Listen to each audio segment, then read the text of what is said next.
Dalën rezultatet e para të sistemit të kamerave Safe City, bëhen 110.000 shkelje për 24 orë, 90% për tejkalimin e shpejtësisë. Midis 15 dhe 18 dhjetorit pritet të mbahet seanca për shkarkimet dhe emërimet e reja në qeverinë e Mickovskit.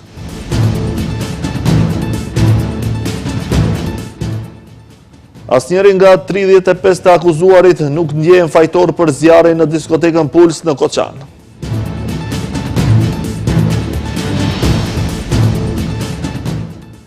Arrestohet në Bruksel ish-përfaqësuesja e lartë e BE-s Federica Mogherini, dyshohet për keqpërdorimin e fondeve.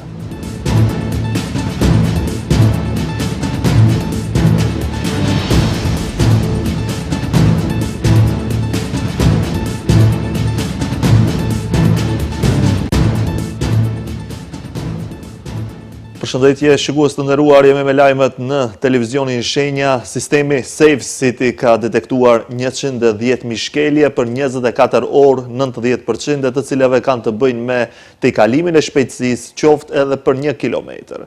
Ministri i Punëve të Brendshme Pançe Toshkovski tha se ende nuk është vendosur se cili model do të përdoret, ai Zvicrës ku nuk ka asnjë kilometër tolerancë ose modeli ku ka tolerancë 10%. Ministri sqaroi se implementimi i sistemit Safe City ndoshta edhe mund të shtyhet për më shumë se 1 muaj.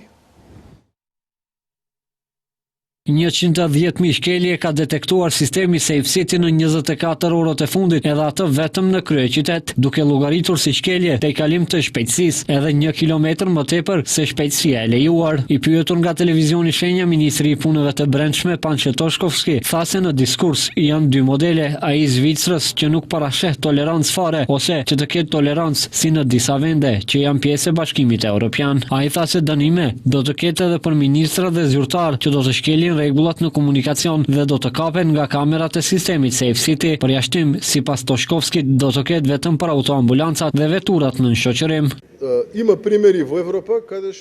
Ka vende në Europë ku nuk ka tolerancë fare, ka vende ku toleranca është e 10% mbi shpejtësinë e lejuar. Do të diskutojmë në periudhën e ardhshme dhe do të vendosim. Ministrat do të gjobiten. E di që në periudhën e fundit janë gjobitur së paku 3 ministra. Nuk do t'i përmend emrat tani. Kur ministrat udhëtojnë me automjete zyrtare dhe me shoqërim policor, nuk mund të gjobiten, por edhe ne përdorim automjete private dhe besoni se as ne nuk do të lihemi pa përgjegjësi.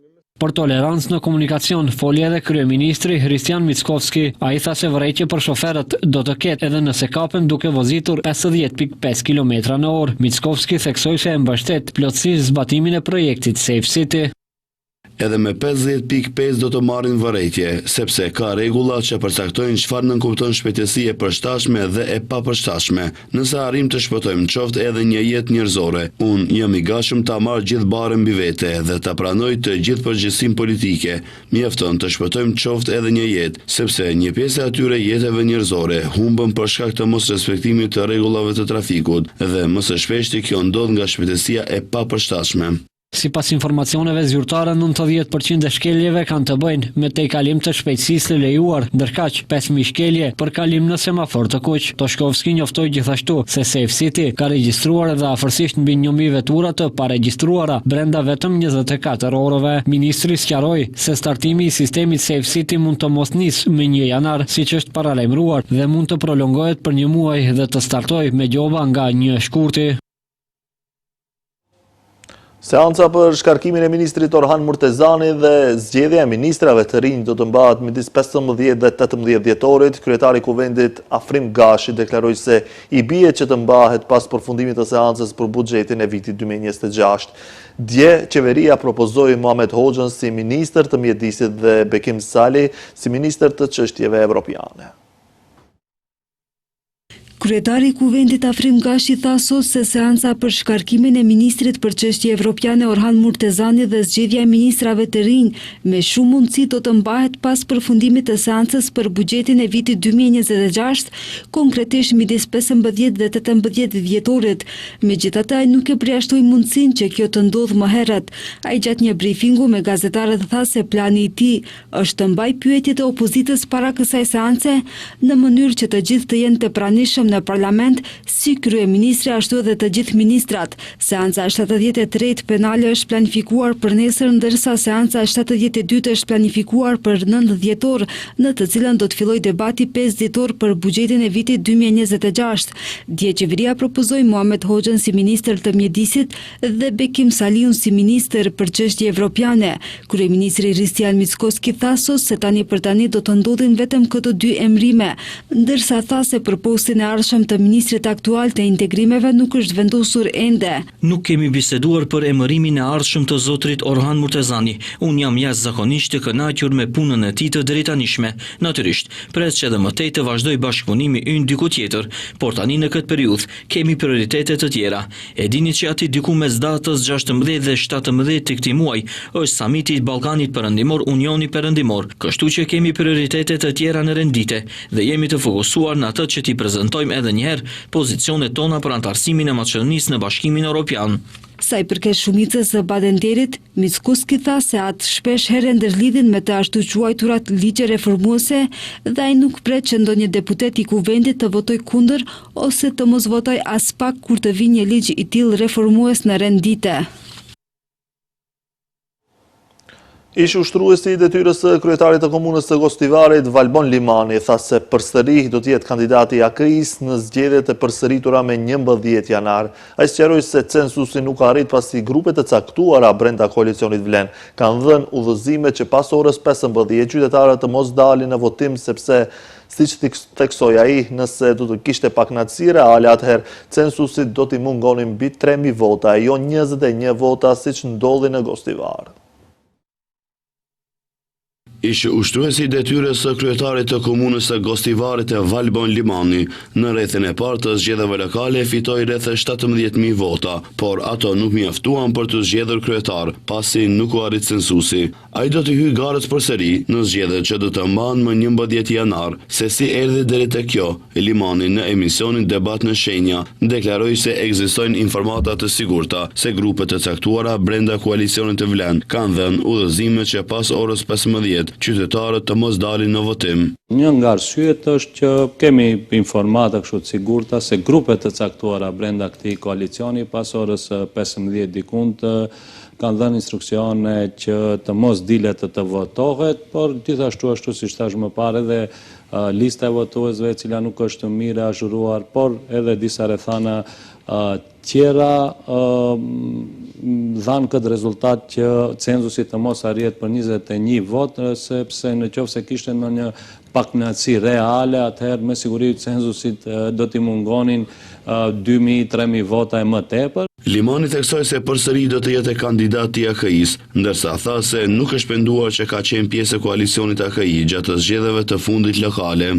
Jo, as pak, posaçërisht nëse flasim veç për Gostivarin, rezultatet janë të dukshme dhe shumë të qarta dhe mendoj që ishte një rezultat i jashtëzakonshëm edhe në Vrapçish gjithashtu ku përsëriten zgjedhjet dhe besoj se e njëjta do të ndodhen edhe në zgjedhjet e radhës. Ndërkaq, sa i përket të besuarit të qeverisë Fadil Xhelili, i cili ditë më parë u caktua të udhëheq me komunën e Gostivarit, Limani tha se ai është një administrator i përkohshëm sa për t'i kryer disa detyra deri më 11 janar, pasi siç tha, Gostivari përsëri do të udhëhiqet nga vet Limani.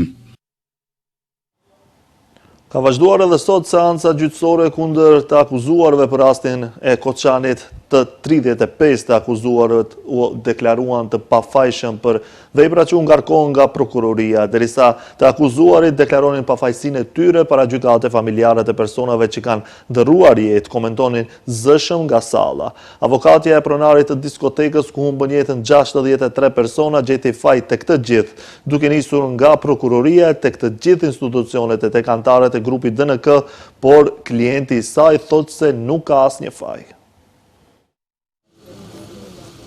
Të gjithë 35 të akuzuarit në rastin e Koçanit u deklaruan të pafajshëm për vepra që u ngarkohen nga prokuroria për tragjedinë e cila ndodhi në diskotekën Puls. Disa shprehnin keqardhje për atë që ka ndodhur, shprehnin ngushëllime për familjet e viktimave, e uronin shërim atyre që ende po luftojnë me plagët, por që të gjithë e hoqën fajsin nga vetja, duke thënë se nuk kanë asnjë lidhje me këtë rast dhe se nuk e din pse akuzohen. Kur, siç thënë, kanë vite që nuk punojnë në institucionet prej të cilave pozicione kërkohet përgjegjësi. Derisa të akuzuarit deklaronin fajsinë e tyre para gjykate, familjarët e personave që kanë ndërruar jetë komentonin zëshëm nga salla, pas çka gjykatës ia dha vërejtje që të qëndronin të qetë dhe të mos gjuajnë fjalë ndaj të akuzuarve. Seanca vazhdoi me fjalët hyrëse të avokatëve mbrojtës. Dejan nuk është monstër, ai është person i thjeshtë, të cilit i është ngarkuar pa përgjegjësia institucionale. Kështu e nisi mbrojtjen Ivana Kocevska, avokate e pronarit të diskotekës Puls Dejan Jovanovit. Në mbrojtjen e saj ajo gjeti faj tek të gjithë, duke nisur nga prokuroria e tek të gjitha institucionet dhe tek anëtarët e grupit Denga, por klienti i saj thotë se nuk ka asnjë faj. Mjetet piroteknike janë blerë në mënyrë të paligjshme, ato nuk janë paraqitur tek kompetentët, ndërsa për këtë nuk ka qenë i njoftuar as Dejani. Të gjithë ne jemi rritur me këngët e grupit DNK, të gjithë i kemi dashur dhe i duam ata, por kjo nuk e mbulon faktin se përdorimi i tyre i mjeteve piroteknike ishte në mënyrë jo të rregullt, në kundërshtim me ligjin dhe ka qenë vetëm çështje se kur dhe ku do të shkaktohej zjarri. Ndërsa i akuzuari i parë Dejan Jovanovski u shpreh se ende edhe sot nuk mund ta besojë se çfarë ka ndodhur atë natë. Celi 9 meseci su më zatvoren po 4 zida. Unë si njeri dhe si prind, në vendin ku mblidheshin shumë të rinj, edhe fëmijët e mi, a do të kishte mundësi të lejoj të ndodh një gjë e tillë. Nëse do e dija se mungon diçka, do të kisha ndërmarrë gjithçka që të reagohej në kohë. Të gjithë ata që më njohin mirë, e dinë se sa jam kujdesur për sigurinë e mysafirëve në klub. Në fillim të seancës së sotme, gjykatësja Diana Gruevska Ilievska i paralajmëroi të akuzuarin Gjevair Kamberin në punën shtetërore në Ministrinë e Ekonomisë, i cili është në paraburgim, pasi siç tha ajo, në qelin e tij janë gjetur gjithsej 13 telefona celular dhe një laptop. Për këtë gjë Kamberi u shpreh se ato i ka gjetur aty kur ka hyrë në qeli. Zjarri në Koqan shpërtheu natën e 15 dhe 16 marsit, duke rezultuar me 63 viktima dhe duke plagosur pothuajse 200 të tjerë. Në këtë rast akuzuar janë 35 persona dhe 3 subjekte juridike. LSDM-ja sot ka dorëzuar në Komisionin e Antikorrupsionit dokumente me anë të cilave pretendon se janë bërë favorizim të kompanive të afërta me kryeministrin Hristijan Mickoski. LSDM thekson se kompania Digital One me vetëm 2 të punësuar brenda një viti ka marrë tender me vlerë gati 9 milion euro. Partia opozitare e Maqedonase LSDM sot ka dorëzuar në Komisionin Shtetëror për Parandalimin e Korrupsionit provat dhe informacionet që i kanë publikuar këtë ditë në lidhje me shpalosjen e, siç thonë ata, skandaleve kriminale të qeverisë së Mickoskit. Ata ditë më parë theksuan se një tender prej 9 milion euro, kompania Digital One me vetëm 2 të punësuar brenda një viti ka marrë tender me vlerë gati 9 milion euro. Kur nga 6 kontrata 4 prej tyre me vlerë milionëshe janë me sekretariatin e përgjithshëm të qeverisë së Mickoskit, atëherë çfarë është kjo, nëse jo favorizimi kompanive të preferuara? Këto janë të njëjtat skemat të Nikola Gruevskit. Hristijan Mickoski është vetëm nxënësi dhe vazhduesi i metodave të tij. Nga LSDM kërkojnë që Komisioni Shtetëror për Parandalimin e Korrupsionit të hapë lëndë më njëherë, të zhvillojë procedurë dhe të hetojë të gjitha elementet. Kujtojmë se partia Venko Filipçes ka filluar që nga e diela të shpalosës, siç thonë, skandalet të qeverisë së Mickoskit. Ata theksojnë se kompania Digital One e formuar në fund të gushtit të vitit të kaluar me vetëm 2 të punësuar, brenda një viti ka marrë tender me vlerë gati 9 milion euro para të qytetarëve, duke shtuar se të gjithë këta tender kanë qenë nga institucionet qeveritare dhe shtetërore në periudhën nga maj 2025 e deri më sot. Pagesa e pensioneve po zhvillohet rregullisht dhe pa ndryshime. Ministria e Politikës Sociale, Demografisë dhe të Rinjeve deklaroi se procedura në gjykatën kushtetuese nuk ndryshon asgjë në modelin aktual dhe të gjitha pensionet paguhen në përputhje me dispozitat ligjore në fuqi. Ministria Politikës Sociale, Demografisë dhe të Rinjve ka informuar sot se pagesa e pensionistëve po zhvillohet rregullisht dhe pa ndryshime. Në njoftim thuhet se procedura në gjykatën kushtetuese nuk ndryshon asgjë në modelin aktual dhe të gjitha pensionet paguhen në përputhje me dispozitat ligjore në fuqi. Ministria po ashtu sqaron se hapja një procedure nuk do të thotë heqja ose ndryshimi i masave që janë aktualisht në fuqi dhe se të gjitha zgjidhjet ligjore mbeten në fuqi derisa gjykata të marrë një vendim përfundimtar. Ministria u bën thirrje pensionistëve të mos u nënshtrohen dezinformatave dhe spekulimeve. Çdo ndryshim i mundshëm në kuadrin ligjor do të komunikohet në kohë dhe në mënyrë transparente. Ndërkaq kryeministri Ristian Mickoski, duke komentuar protestën e djeshme të pensionistëve, ka akuzuar se gjykatësit janë instalacioni i LSDM-s dhe sulmojnë vazhdimisht qeverinë, ndërsa goditja e fundit, siç u shpreh ai, është ndaj pensionistëve. Mickoski tha se askush nuk ka të drejtë t'u marrë mjetet që veç më u janë paguar dhe se shfuqizimi eventual do të ishte i padrejtë dhe jo kushtetues.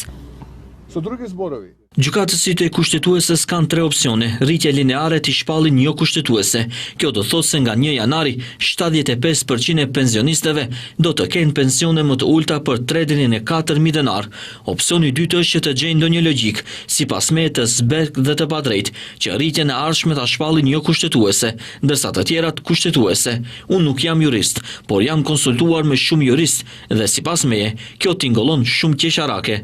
Dhe opsioni i tretë është që të shpallin kushtetues. Gjykata kushtetuese ka filluar procedurë për të vlerësuar kushtetueshmërinë e ligjit për rritjen lineare të pensioneve dhe do të shqyrtojë nëse zgjidhja ligjore është e justifikuar dhe mjaftueshëm e balancuar. Debati publik rreth kësaj nisi pasi Mickoski në seancën e fundit për pyetje deputetësh tha se gjykatësja kushtetuese Dobrela Kacarska, e cila e nisi këtë procedurë, veçmë e ka nënshkruar vendimin për të shfuqizuar dispozitën ligjore për një rritje lineare të pensioneve dhe se që nga muaji i ardhshëm shumica e pensionistëve do të marrin pensione më të ulta, por kushtetuesja e hodhi poshtë pretendimin e Mickoskit duke thënë se nuk është marrë asnjë vendim përfundimtar për këtë lëndë. Nga ana tjetër, pensionistët kanë protestuar të hënën para kushtetueses, ku kërkuan që rritja e pensionistëve të bëhet në mënyrë lineare dhe jo sipas përqindjes.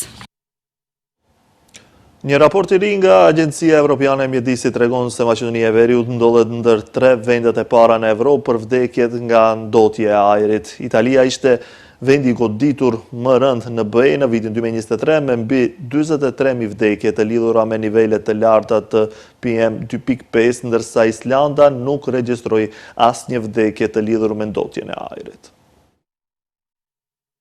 Një raport i ri nga Agjencia Europiane e Mjedisit zbuloi se midis viteve 2005 dhe 2023 vdekjet e parakushme që i atribuohen lëndës së IM të grimcore ranë me 57%. Pavarësisht kësaj, nivelet e pasigurta të ndotjes së ajrit rezultuan në një shifër marramendse prej 182.000 vdekjesh në vitin 2023. Italia ishte vendi i goditur më rënd në BE në vitin 2023 me mbi 43.000 vdekje të lidhura me nivele të larta të PM2.5. Pastaj renditen Polonia dhe Gjermania, por kur bëhet fjalë për ndikimin relativ në popullat, tabloja ndryshon dukshëm. Maqedonia e Veriut bashkë me Bosnjë Hercegovinën dhe Shqipërinë regjistron ndër nivelet më të larta të humbjes së viteve të jetës për 100.000 banor. Kjo vendos vendin në mesin e vendeve europiane më të prekura në mënyrë disproporcionale nga ndotja e ajrit, pavarësisht se ka popullsi shumë më të vogël se vendet e BE-s, me vdekje absolute më të rënda. Në skajën e kundërt, Islanda nuk regjistroi asnjë vdekje të lidhur me ndotjen e ajrit, ndërsa vendet të veriut të Europës si Finlanda, Suedia, Norvegjia dhe Estonia rezultuan me ndikimet më të ulta si në vlera absolute, ashtu edhe në ato relative.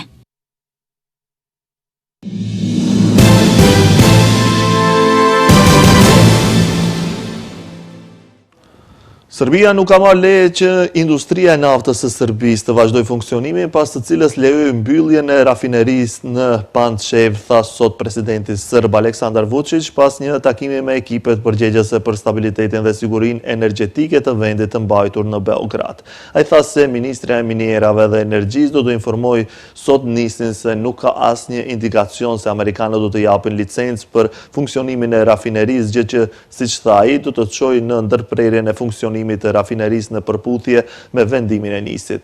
Nëse e bëjnë sot, nesër apo mas nesër është puna e tyre. Sigurisht që du të bëjnë shpejt, sepse sot ndërsa janë në fazën e ngrohtë, siç e quajmë ne, po humbasim 370.000 euro në ditë dhe është puna e tyre kur duan ta mbyllin plotësisht rafinerin, ka thënë Vučić. Ai shtoi se Serbia ka dhënë leje për mbylljen e rafinerisë, duke thënë se nuk mund t'i mashtrojnë partnerët e tyre rus me lajme të rrejme. SBA-ja vendosi sanksione ndaj nisit me 9 tetor për shkak të pronësisë së saj ruse.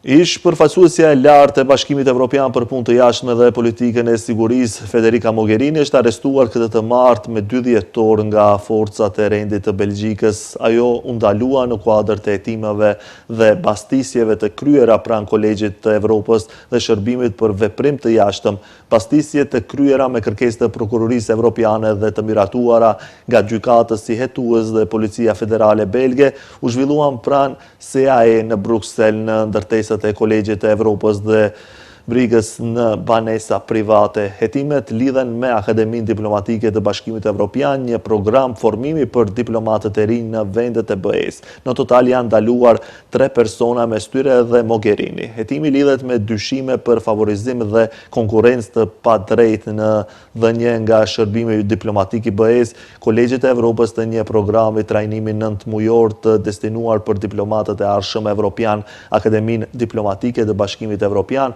Faktet e kontestuara i përkasin periudhës 2021-2022 dhe veprat e dyshuara janë mashtrim në dhënjen e kontratave publike, korupcion, konflikt interesi dhe shkelje e sekretit profesional.